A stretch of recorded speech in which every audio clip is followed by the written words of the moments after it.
اليوم قائد البحرية الإنجليزي يقول ووه ووه ووه شنو داروا لي؟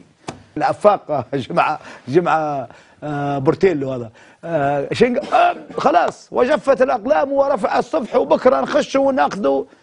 تعدي يا قطوس يا قدوس، عدي العب بعيد شوف لك شكشاكة ولا حلوة مساسة. هذه ليبيا رجال فيها ياكلوا الزلط. نعم. يا متاع ستانفرو شو اسمه الشارع اللي فيه المجلس داون ستريت. خشيت الداون ستريت ها فرهانه حبيبي ها. انت خشيت الداون ستريت جوا سلمت على رئيس وزراء البريطانيه. تبا لك ايها ونحن نفتخر ايها الاخي.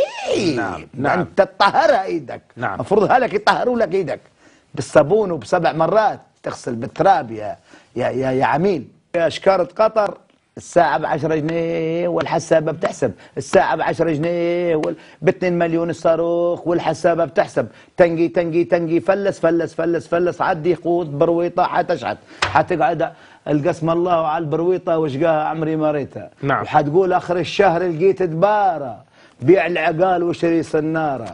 يا امير الدهاء تبا لك والله ما ضحكه قعدت والله العظيم ما ضحك. قال زي ما عمرو موسى قبل ما يغادر بياخذ بقيه الفلوس. نبي شويه بقشيش على الانتخابات. انا اعمل ايه بقى؟ الله انا اعمل ايه؟ ده انا شويه بقشيش ودولار ويورو ازاي اعمل حمله انتخابيه في المشمش؟ اقول لك في المشمش كانك انت شميت رئاسه مصر. الفرق هذا بتاع الامارات اللي تقول على راي اخويا احمد الشاطر تقول سف ملح حاط يديه في جوبه ونافخ روحه كيف الطاووس.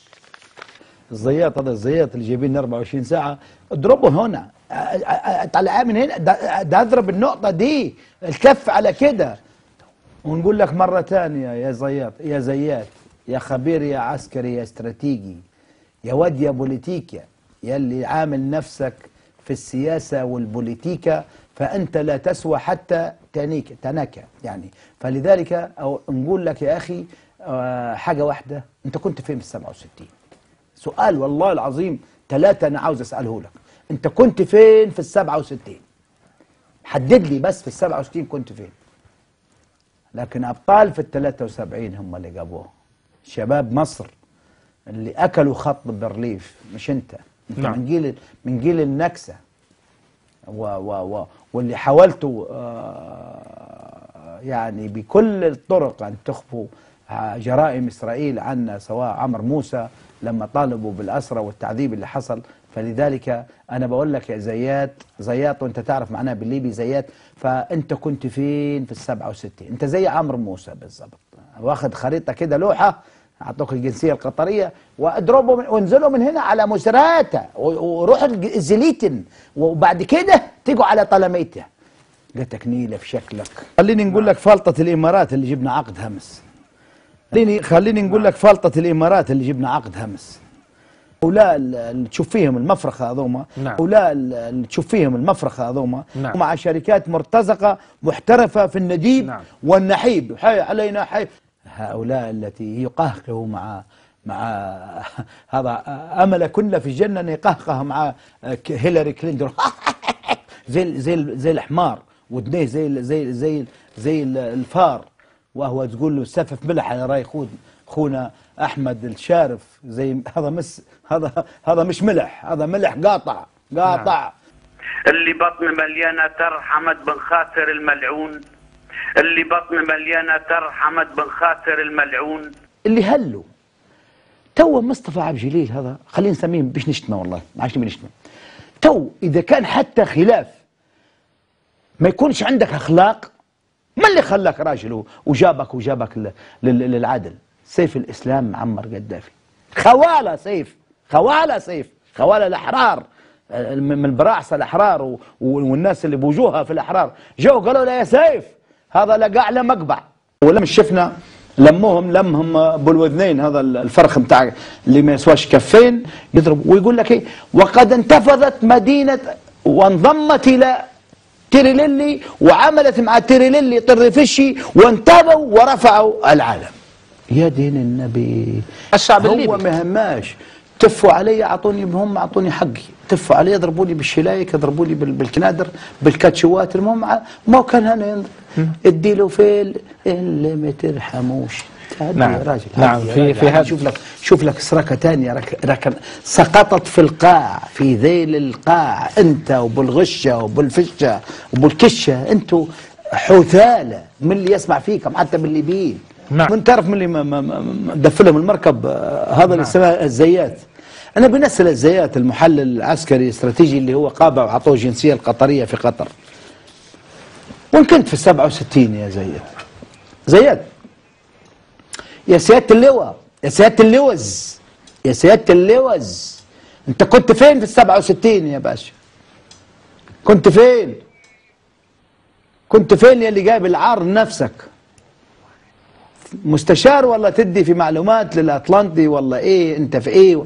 انت بتاع البتوع اللي قال عليهم الشاعر احمد فؤاد نجم عمل البتاع في البتاع، طلعت بتوع بتاع البتوع بعتتت فبقت بتاع في البتاع، فانت بتاع في البتاع، مش عارف اي بتاع في ليبيا بتاع البتاتيع اللي انت عاملها بتاع في بتاع، فارجع للبتاع في 67 باش تعرف البتاع اللي حاصل في ليبيا، لان بتوع البتوع هنا مش زي بتاع البتوع بتاع 67، بتاع البتوع هنا بتوع اقوياء رجال، مش بتاتيع بتاع البتاتيعك اللي في 67 في سيناء، فافهمني يا بتاع البتاع. نعم هذا. ايوه التافه يلي ما تعرفش في العسكريه، انت لا تعرف الا العماله، يلي تعرفت انت ونسيبك على من يكون على اتصال بالCIA في المغرب، انت وفايز جبريل، تنسى ذلك، تاريخه لا ينسى، ويعلم كل الاخوه اللي هناك، قاع مزلي في فيرجينيا وتعطي في اوامر للناتو يا نتوتو، يا توتو، يا هيما، تاريخك معروف، اسكت اسكت خير لك، ربط لك الشكاره مزبوط. فلذلك واحد يتاسف يعتذر، يتاسف انه ما كانش مقاتل.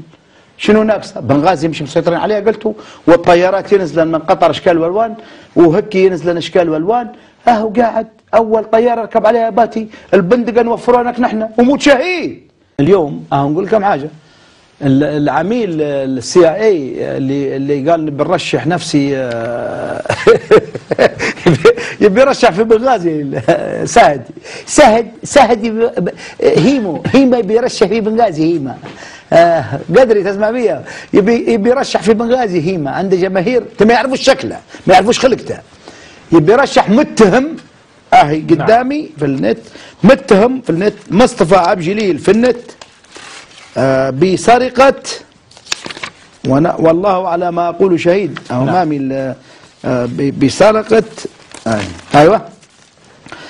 صهد يرغب في تشريح نفسه للمجلس، واكتشف صهد أن المدعو مصطفى عبد الجليل، كلام هذا قلناه كم فيه، هو زاد شوي المبلغ، نحن قلنا 980 مليون دينار في مصرف ليبيا المركزي مستحقات الناس. نعم. هذا صاد يرغب ترشيح نفسه للمجلس في المشمش، واكتشف ان المدعو مصطفى عبد الجليل قام بسرقة مليار دولار هو ديره من المبالغ المجمعة والمساعدات والمبالغة التي كانت بفرع مصرف ليبيا مغازي، والمجلس يقال انه يحقق في ذلك. نعم. ايوه بدو الله لا تطيح بين كم سنب، اي والله تطيح بين كم سنب ان شاء الله.